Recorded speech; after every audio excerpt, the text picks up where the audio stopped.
The sky over New York turned dark, not because of clouds, but because something far bigger had arrived, a shadow so massive it blocked the sun and stretched across the horizon. People stopped in the streets, their phones raised their mouths open as a giant shape slowly drifted overhead. It was not one ship, but a fleet of hundreds each, the size of a mountain, their black metal bodies glowing with strange blue symbols. No one spoke at first because there was no word for what they were seeing. Then the sound came, a deep mechanical hum that rattled glass and shook the ground like an approaching storm. Every news network in the world went live, the same scene playing from London to Tokyo to Cape Town, and in every feed, the image of the largest ship sliding into position above the United Nations headquarters filled the screen. It hovered without effort, as if gravity itself bent in respect, and then the sky tore open with light. A colossal hologram appeared covering the clouds. It showed a figure tall and alien, his skin pale silver, his eyes glowing gold, his armor black and edged like a blade. He was the Emperor of the Galactic Empire, and his voice when it came was deep enough to feel in the chest, not just the ears, people of Earth. He said his words translated instantly in every language: you stand before the Empire. You are offered one chance: kneel and serve or be erased. No one moved. At first, the silence was heavy, a mix of fear and disbelief, and then all across the world. The black armored soldiers began to appear, their ships landing in perfect formation in city streets. They were tall, with insect-like masks and weapons that seemed to hum with trapped lightning. Every camera focused on the main steps of the UN building, where world leaders had been rushed to gather flanked by soldiers. The leaders looked small compared to the shadow of the Emperor behind them. Among them was someone who should not have been there, a man in his late 30s in a simple gray coat, his hair messy, his face calm in a way that did not fit the moment. This was Dr. Aaron Cade, a scientist known for studying communication signals from deep space, and somehow he had been chosen as Earth's spokesperson, the Emperor's. Gaze fell directly on him. "Speak, human." Aaron stepped forward. The air felt heavier near the projection, as if the alien's presence was more than light. "I will answer," he said, his voice carrying in every broadcast around the world, but not with what. "You expect." The Emperor tilted his head, almost curious. The soldiers tensed their weapons, shifting slightly. What could a human say in the face of such power? But Aaron didn't look at them. His eyes locked on the Emperor, and in a voice too low for the microphones, he said something only the alien could hear. The Emperor's golden eyes narrowed for a heartbeat. The world waited for him to react. The silence stretched, even the ships seemed to pause above the cities. Then, without warning, the hologram flickered and went black. The Emperor was gone. The ships remained, but the broadcast was cut. Every channel showed static panic rippled through the gathered leaders and the streets beyond. Reporters shouted questions. Soldiers barked orders. But no one had answers. Aaron stepped back into the crowd, his expression unreadable. Some leaders grabbed him, demanding to know what he had said, but he didn't answer. Instead, he glanced at the sky as if he knew exactly what was coming next. High above the city, the largest ship's lights shifted from blue to a deep crimson, a signal no one on Earth understood, but somewhere far away in the black halls of the Empire, a decision had already been made, and whatever Aaron had said in those quiet words had changed the course of humanity forever. All night, the news channels replayed the same frozen frame of Aaron standing before the Emperor's towering image, the moment before the feed cut off. Experts argued on live panels, some saying he had surrendered, some claiming he had threatened the Empire, and others convinced it was all a technical failure. But the truth was stranger than all their guesses, because while the rest of the planet scrambled for answers, Aaron was already in a secured underground facility 2 miles beneath the streets of Geneva, surrounded by military commanders, intelligence officers, and the UN Council members. The air in the room was tense. Screens lined the walls, showing alien troop deployments across Earth's major cities. Soldiers in black armor stood silently at intersections, weapons in hand, not firing, not speaking, just watching. It was an occupation without bullets yet, and that made it worse. General Rourke, a tall man with a scar over his right eye, slammed a hand on the table, his voice cutting through the whispers. "What did you tell him?" Cade Aaron sat with his elbows on the table, fingers clasped as if he were piecing together words with care. "I told him we would not kneel, but we would give him something better." Rourke narrowed his eyes. Better. The room leaned closer. Aaron's voice stayed calm. "I challenged him to a contest, a single battle. Their best against ours. If we win, Earth stays free. If we lose, we accept destruction. Without resistance." The words landed like a detonation. Some stared at him in disbelief.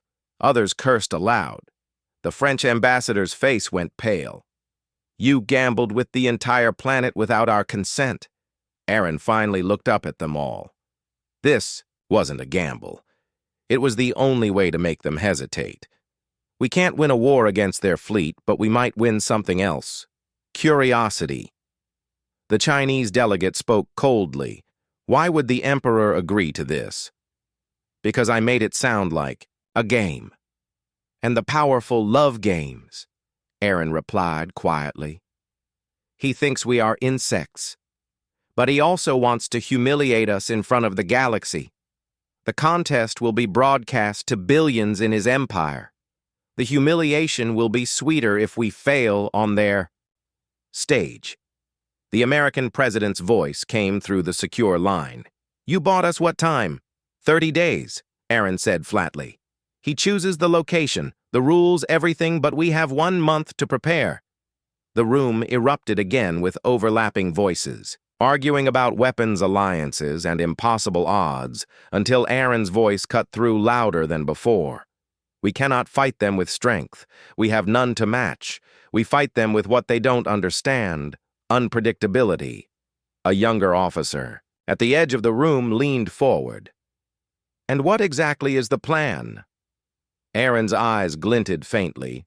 "We turn their stage against them." He tapped a control on the table, and the lights dimmed.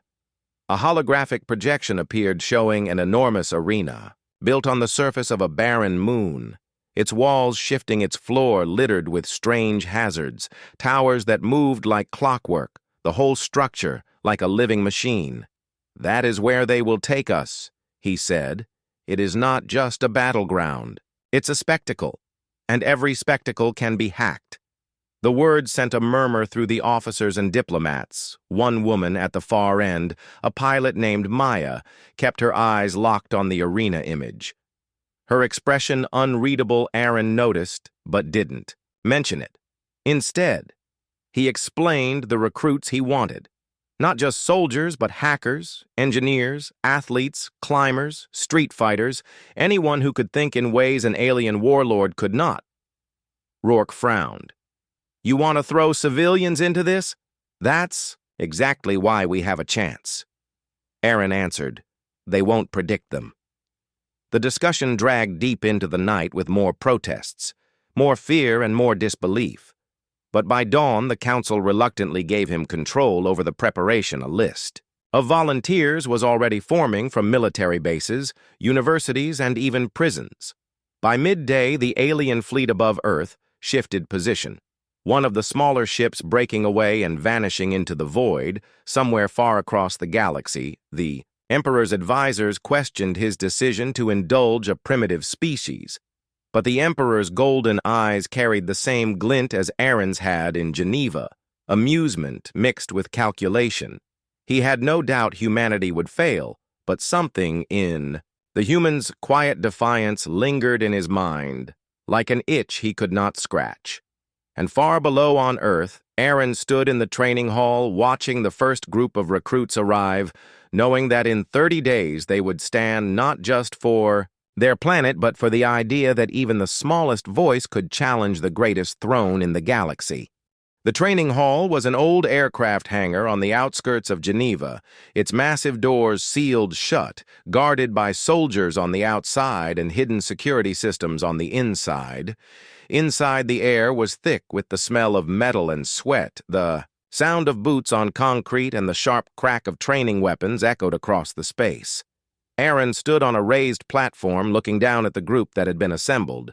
50 faces stared back at him.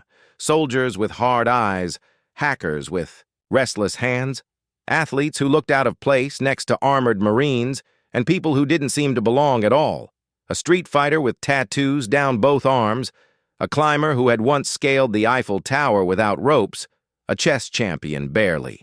Out of school, they had all come for different reasons, but they shared one thing.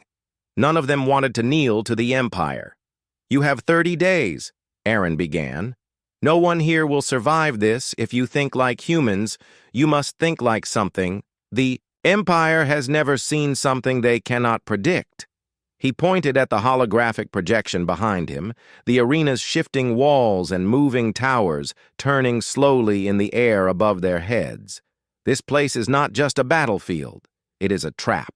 Every step is a choice, and every choice is being watched by billions of eyes. The Emperor wants a show, so we give him one he does not expect. He broke them into teams, each led by a soldier who had fought in Earth's past wars. The hackers were given access to mock control grids to simulate what little they might be able to infiltrate in the real arena.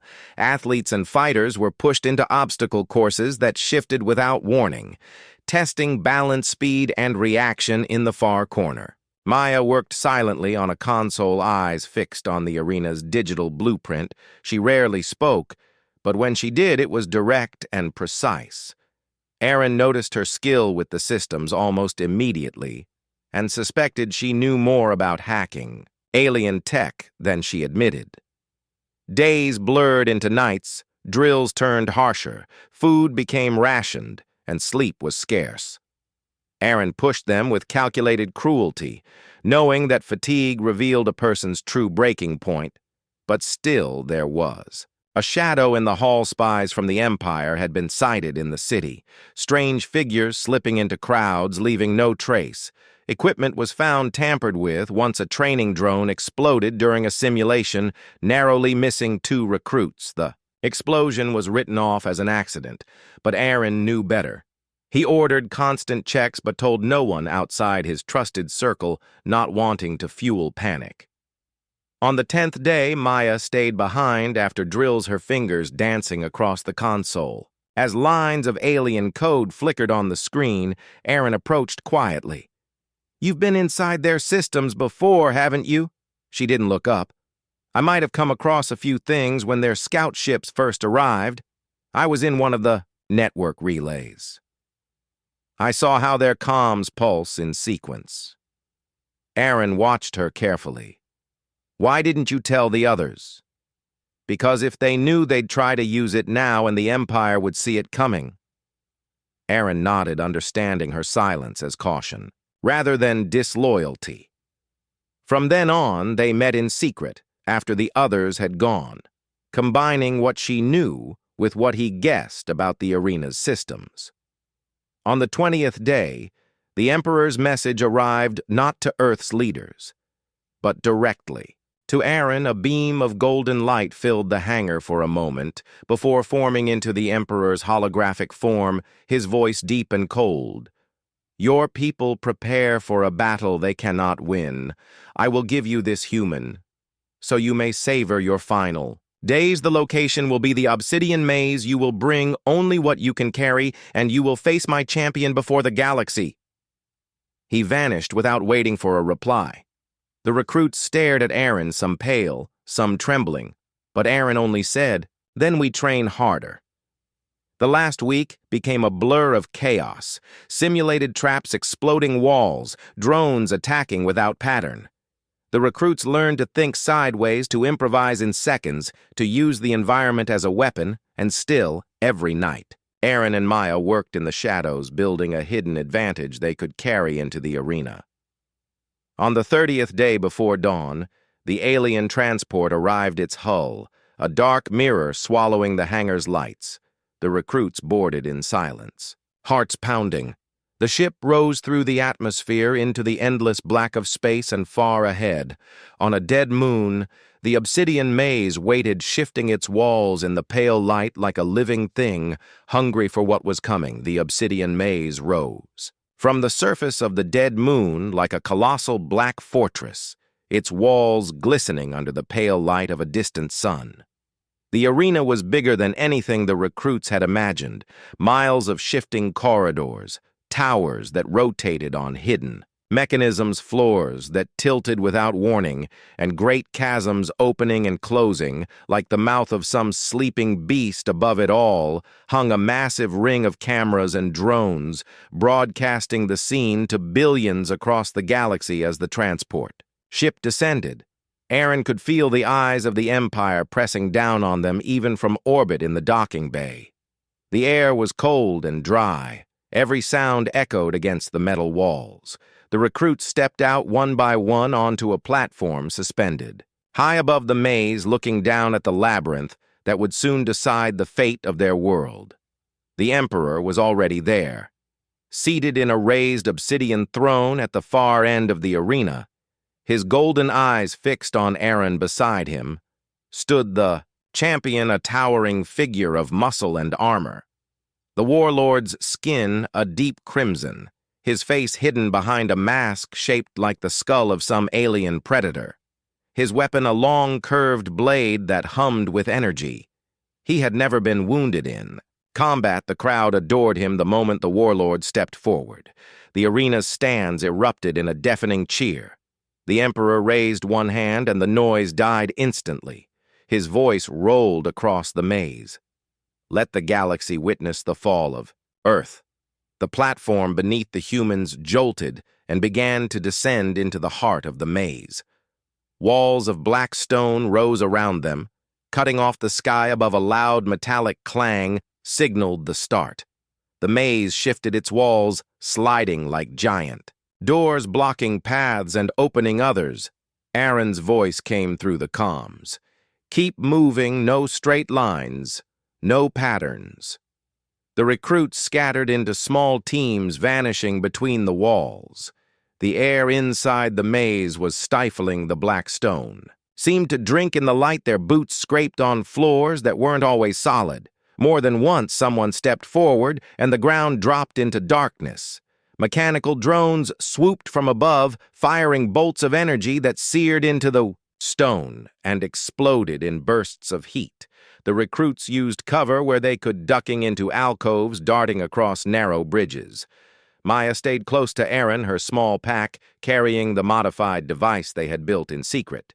She scanned the walls, eyes darting for the faint seams that marked control panels hidden in the structure. Meanwhile, the warlord moved like a predator in the dark, his heavy steps shaking the ground. He cut through drones and walls alike, carving a straight path toward the humans. As if nothing in the maze could slow him, one of the teams tried to ambush him from above. But the warlord's blade sang through the air in a single arc, and they were gone. The crowd roared at the brutality cameras swarming to capture. The kill Aaron forced his team deeper into the maze toward a section where the floor rose and fell in waves. As they moved, Maya found the first control node buried behind a shifting wall. She knelt, her fingers flying across the alien interface, lines of code spilling into her visor display. I can open sections of the maze, she whispered, and maybe turn the traps. He told her to do it. The ground beneath them shuddered as massive spikes erupted in a distant corridor. The crowd gasped. The warlord had been forced to leap aside. Aaron smiled for the first time since landing. They moved again. Maya hacking nodes as they went, redirecting drones, locking doors behind them, twisting the maze to slow the warlord. But each time they gained ground, the arena shifted again, forcing them into open spaces where the warlord's shadow grew larger every second. In one wide chamber lined with jagged stone columns, the warlord finally appeared, blocking the only exit, his blade dripping with molten stone. From where he had cut through the wall, he said nothing, just stepped forward, the recruits spread out circling him.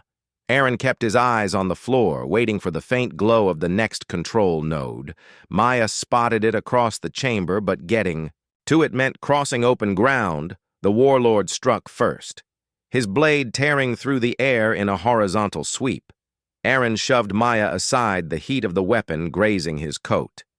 The crowd roared again, but before the warlord could follow through, the floor beneath him shifted, the columns grinding sideways with a deafening groan. Maya had reached the node and triggered it. The warlord stumbled for the first time in his life. The sound of billions watching seemed to falter. Aaron didn't waste. The moment move, he ordered, and the team slipped past, vanishing into the shifting corridors, leaving the warlord's furious roar echoing behind them. The warlord's roar followed them through the twisting corridors, a sound so deep it seemed to rattle the walls themselves. The maze shifted again, its walls grinding into new shapes, as if the arena had sensed the humans were slipping too far ahead. Above them, the buzzing of drones grew louder, hundreds of the hovering machines sweeping through the air, their lenses glowing red as they tracked movement. Every corner felt like a trap, every turn a gamble. But Aaron kept moving, guiding the team toward the central control chamber, the place he believed would give Maya the most access to the arena's systems. They ducked under collapsing bridges, leapt over sudden gaps that yawned open beneath their feet, and skirted around jagged pillars of stone that erupted from the ground. Without warning, the crowd's reaction was a constant roar in the distance, billions watching not just the spectacle but every heartbeat, every decision. Maya's voice came through the comms, tight with concentration. "I can feel their system adapting. They're trying to lock me out." Aaron glanced back at her. "Do whatever you have to keep ahead of them." She didn't answer, only pulled a thin cable from her pack and jacked it into a hidden panel on the wall. Her fingers flew across the interface, alien symbols flickering faster than the eye could follow. The floor around them shifted in response, creating a narrow bridge across a pit that opened beneath the team as if the maze itself had decided to test her skill. They crossed quickly, boots scraping against the slick black stone. On the other side, they found what Aaron had been looking for. A massive circular chamber with walls lined in pulsing blue conduits. At its center stood a spire of obsidian, wrapped in glowing wires, the heart of the maze's control grid. Maya's eyes widened. "We can turn everything from here," she said. But her voice held a note of warning. The warlord was coming, and so was the Emperor's attention. The giant spire began to hum as Maya plugged in her device. The arena's walls, in distant sections, started to move erratically, towers twisting the wrong way, bridges collapsing under drones instead of humans. For the first time, the crowd began to cheer for the humans, not because they wanted them to win, but because the chaos was entertaining. Aaron saw the Emperor's face appear briefly on a hovering screen, his golden eyes narrowing not in rage, but in calculation. Then, the warlord arrived, his crimson armor splattered with black dust, his weapon glowing hot from constant use. He stepped into the chamber without hesitation, striking at the nearest recruit, the blow sending them flying into the wall. Aaron moved fast, drawing the warlord's attention while Maya stayed behind the spire, her hands a blur over the controls. The warlord's strikes were devastating, each swing of his blade cutting through stone like paper. But Aaron never fought directly. Instead, he sidestepped each attack, forcing the warlord to follow him in a slow circle, giving Maya more time. Then she did something none of them expected. She rerouted a section of the maze's defensive drones and sent them into the chamber.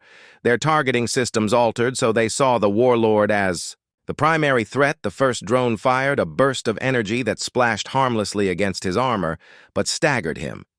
The second struck from behind. The warlord roared, swinging wildly at the machines, sparks and shards of stone flying through the air. The crowd's roar shifted from bloodlust to stunned excitement. Aaron used the distraction to close in, activating a portable projector from his belt.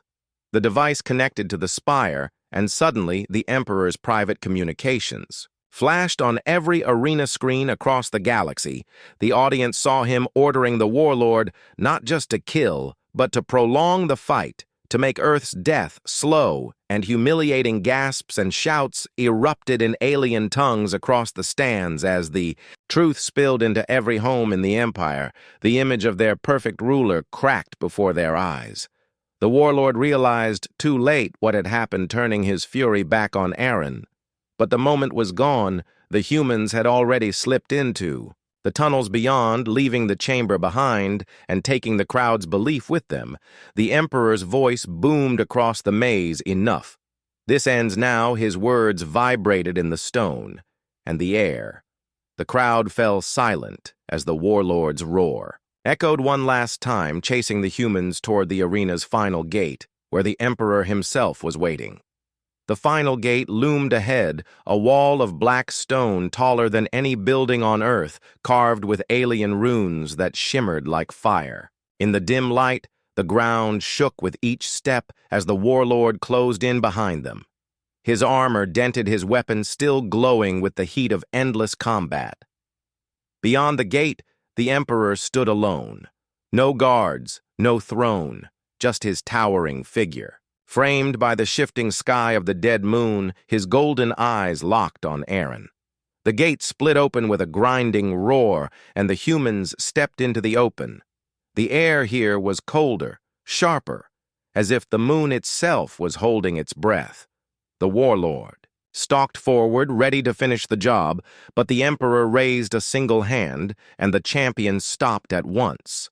The crowd erupted in confused whispers carried by the countless drones that hovered overhead.